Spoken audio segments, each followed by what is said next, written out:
माननीय सदस्यगण, 22 जुलाई को हम the right to health bill 21 पर डिस्कस कर रहे थे, जो माननीय मनोज झा जी ने पेश किया है, और उन्होंने अपना कंक्लूडिंग स्पीच भी दे दिया था। कंक्लूडिंग स्पीच नहीं हुआ था, प्लीज। तो आप प्लीज नहीं, तो झा साहब आप अपना कंक्लूडिंग स्पीच दें, उसके बाद फिर फर्दर हम आगे प्रोसेस में। धन्यवाद उपसभापति महोदय। मेरे एकदम कितना मिनट बता दीजिए, मैं उतना ही बोलूंगा। नहीं, कृपया झा साहब आपस में बात करने के बजाय चेयर की तरफ से बात करें, प्लीज। सॉरी सर, माफी चाहता हूं। मेरी मंशा कतई नहीं थी कि मैं चेयर के बिलग जाकर के अपने साथियों से बात करूं, लेकिन मैं सबसे पहले तो सर आपके माध्यम से सदन का धन्यवाद करना चाहता हूं। तकरीबन तीसरा दिन है आज, इस पर बहुत लंबी बहस हुई, काफी सार्थक बातचीत हुई। सदन में कोई भी ऐसा सदस्य नहीं था जिसको इस बिल की भावना से कोई विरोध हो। ऐसा संसदीय लोकतंत्र में कम अवसर ऐसे होते हैं जब विरोध की गुंजाइश बिल्कुल नहीं होती है, बल्कि सभी साथी किसी न किसी प्रकार से उन्होंने इस विषय पर इसके विस्तारीकरण की बात की, इसके अंदर कुछ ऐसे बिंदु मुझे बताए जो मुझे और समाहरित करने चाहिए थे जब मैंने बिल बनाया था। तो जाहिर तौर पर मैं सबसे पहले आपके माध्यम से सारे सदस्यों को धन्यवाद करना चाहता हूं, शुक्रिया अदा करना चाहता हूं। सर, जिस शिद्दत से आज हमारे भाजपा के साथी यूनिफॉर्म सिविल कोड को लेकर के, जो कि बिल इंट्रोड्यूस हो चुका है, मैं चाहूंगा कि उसी शिद्दत से आप इस बिल के बारे में भी वही नजरिया रखें, क्योंकि यूनिफॉर्म सिविल कोड पर हमारा आपका विरोध था, विरोध है और विरोध रहेगा। लेकिन राइट टू हेल्थ पर हम में से किसी ने भी, जिसने हाल के 1 वर्ष पूर्व जब हमने कोविड की विभीषिका देखी, हमने ऑक्सीजन के लिए हाहाकार देखा, हॉस्पिटल बेड के लिए हाहाकार देखा, इसी सदन में चर्चा हुई और सारे सदस्यों ने अपनी कलेक्टिव हेल्पलेसनेस को कई दफा महसूस किया। ईश्वर न करे वो क्षण इस देश को फिर देखना पड़े, ईश्वर न करे उस तरह की हाहाकार की परिस्थितियां पुनः पैदा हो इस देश में। लेकिन उसके लिए क्या आवश्यक है? मैं धन्यवाद करना चाहता हूं माननीय मंत्री जी, वो मुझसे कह के गए उन्हें कहीं जाना था। हमारी एमओएस बैठी हुई है, संजीदगी से भरे हुए लोग, लेकिन चिंता ये सामूहिक होनी चाहिए। सर, मैं क्यों कह रहा हूं, हमारे कई बीजेपी के भी सदस्य और अलग अलग दलों के सदस्य ने आंगनवाड़ी और आशा कर्मियों की बात की और कहा कि ये फ्रंटलाइन वर्कर्स के लिए तालियां बजी, फ्रंटलाइन वर्कर्स के लिए अन्य तरह के समारोह हुए। लेकिन सर, वो फ्रंटलाइन वर्कर्स जिंदा इंसान हैं, वो तालियों से उनका पेट नहीं भरेगा, सिर्फ उनकी वाहवाही होगी, उससे उनके घर की चिंताएं खत्म नहीं होंगी। आंगनवाड़ी वर्कर, आशा वर्कर आपके हेल्थ का पूरा बोझ ढोते हैं अपने कंधों पे। उनके कंधे पर जो बोझ है वो दिनों दिन बढ़ता जा रहा है। Sir, they are overworked and underpaid, काम इतना ज्यादा, और उसके एवज में उन्हें हम क्या दे रहे हैं? कोई सोशल सिक्योरिटी नहीं, कितना मानदेय? पीनट्स। ये नजरिया आपको राइट टू हेल्थ के विस्तारीकरण और उस गोल तक पहुंचने में मदद नहीं करेगा। ये मैं आपके लिए नहीं कह रहा हूं, ऐसा नहीं कि राइट टू हेल्थ पर पहली बार, जबकि मैं इस पर रिसर्च कर रहा था सर, बमुश्किल 10-12 मिनट लूंगा, खत्म कर दूंगा। इस पर जब मैं रिसर्च कर रहा था तो संविधान सभा की बैठकों में भी चर्चा हुई, खास करके एक व्यक्ति जिनके बारे में बहुत कम लोग जानते हैं कि उन्होंने पब्लिक हेल्थ सिस्टम के बारे में क्या कहा। मैं बाबा साहब को इस बहस में लाना चाहूंगा। बाबा साहब का नजरिया बिल्कुल साफ था कि public health system, social security के बगैर नागरिक का सबलीकरण नहीं हो सकता। और आज हमने उस छोटे से फॉर्मूले को भुला दिया है, उसको वापस लाने की जरूरत है। और मैं समझता हूं माननीय मंत्री जी ने एक बात कही, मैं सहमत हूं कि बजट लगातार बढ़ा रहे हैं। मंत्री महोदय हैं, माननीय उपसभापति महोदय, ये जो आंकड़ा है ना, इस आंकड़े का व्याकरण अद्भुत है। मेरी सैलरी, मैं विश्वविद्यालय से लेता हूं, मेरी सैलरी बढ़ी, मान लीजिए इंक्रीमेंट लगता है तो वो बढ़ा एक साल में। अब उस इंक्रीमेंट को आप इन्फ्लेशन के इंडेक्स में देखिए। आप अगर एलोकेशन का रियल टाइम वैल्यू जज करेंगे ना, तो आपको लगेगा कि it is too little and even too late. तो आंकड़ों को लेकर के कहेंगे कि यूपीए के दौरान इतना था, हमने इतना बढ़ाया, बाकी इंडाइसेस को सामने रखिए और तब कहिए। और दुनिया के गरीब गरीब मुल्क सर हमसे ज्यादा खर्च कर रहे हैं, हमसे गरीब हैं, लेकिन हेल्थ में उनका एक्सपेंडिचर हमसे ज्यादा है, क्योंकि वो जानते हैं कि जब तक पब्लिक हेल्थ पैरामीटर्स को दुरुस्त नहीं किया जाएगा, आप कितनों रेटोरिकल चीजें कर लें, वो जमीन पर कभी भी नहीं आ पाएंगी। सर, ग्रामीण भारत हमारी चर्चा से अक्सर विलग रह जाता है। मैं माननीय मंत्री साहिबा से आग्रह करूंगा, देखिए अक्सर क्या होता है कि आप जब किसी हॉस्पिटल को विजिट करते हैं तो पहले से जानकारी होती है, किसी क्या कहते हैं पीएससी को विजिट करते हैं, पहले से जानकारी होती है। हम सुना करते हैं राजा महाराजाओं में, ना मेरा यकीन है और ना मैं चाहता हूं कि उनका उदाहरण दिया जाए, लेकिन सुनते थे किसी हिंदुस्तान में कुछ राजा महाराजा होते थे जो वेश बदल करके जाया करते थे निरीक्षण करने के लिए। वेश बदल करके जाइए, एकदम पूरा का पूरा।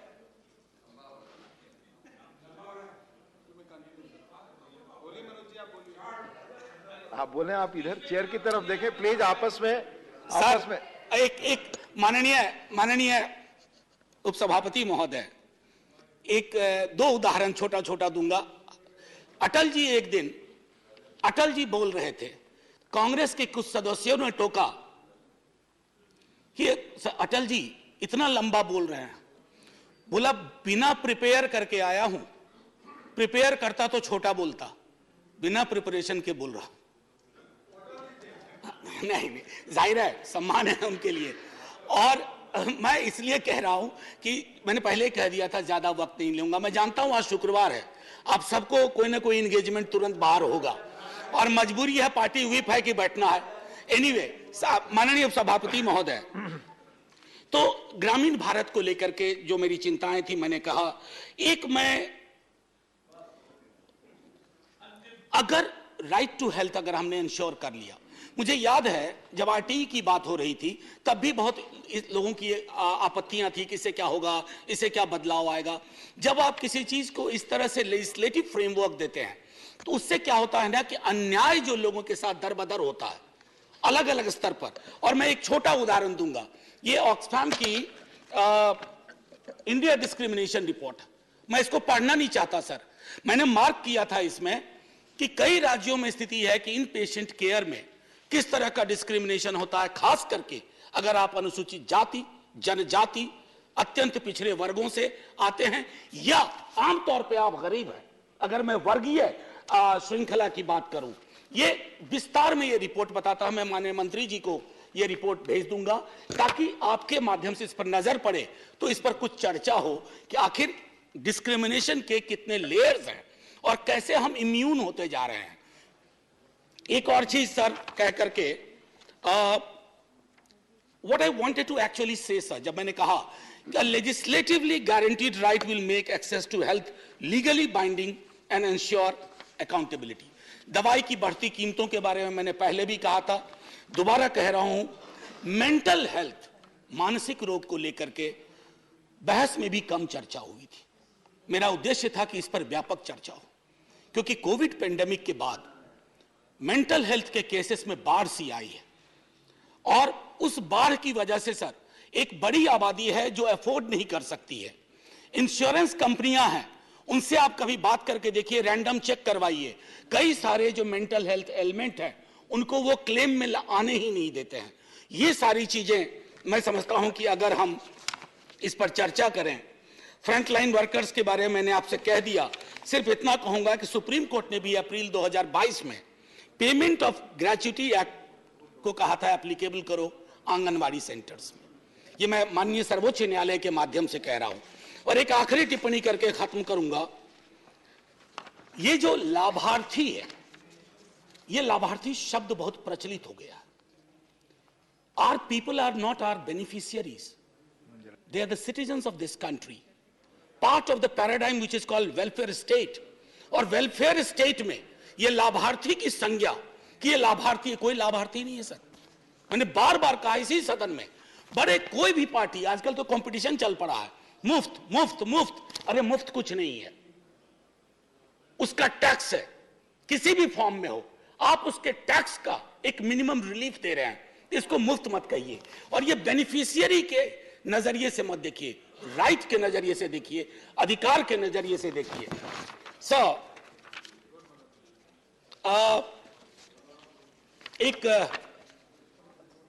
एक हास्य के लिए छोटी चीज सुना करके खत्म कर दूंगा। हास्य के लिए, विंस्टन चर्चिल रूजवेल्ट के यहां जाते थे, प्रेसिडेंट थे रूजवेल्ट, व्हील चेयर पे चलते थे। और चर्चिल अपने विट के लिए फेमस थे, हालांकि उनकी पॉलिटिक्स से हम लोग इत्तेफाक नहीं रखते हैं, कभी नहीं रखेंगे। तो चर्चिल साहब को व्हाइट हाउस में ही कमरा मिला करता था, तो वह नहा रहे थे और उनकी नहाने की आदत थी कि नग्नावस्था में नहाते थे। तो रूजवेल्ट पहुंच गए, रूजवेल्ट ने पूछा, जैसे ही व्हील चेयर वहां ले गए तो बका के रूजवेल्ट अपनी व्हील चेयर को मोड़ा। अब चर्चिल देखिए कैसे संभालते हैं, वो कहते हैं, look mister president, prime minister of UK has nothing to hide from you. Sir मैंने इसलिए कहा थोड़ा हल्के माहौल के लिए, मैं इच्छा बड़ी थी कि मैं डिवीजन ले लूं इस पर, मत विभाजन की मांग करूं, क्योंकि यह बिल हम सबके मन का है।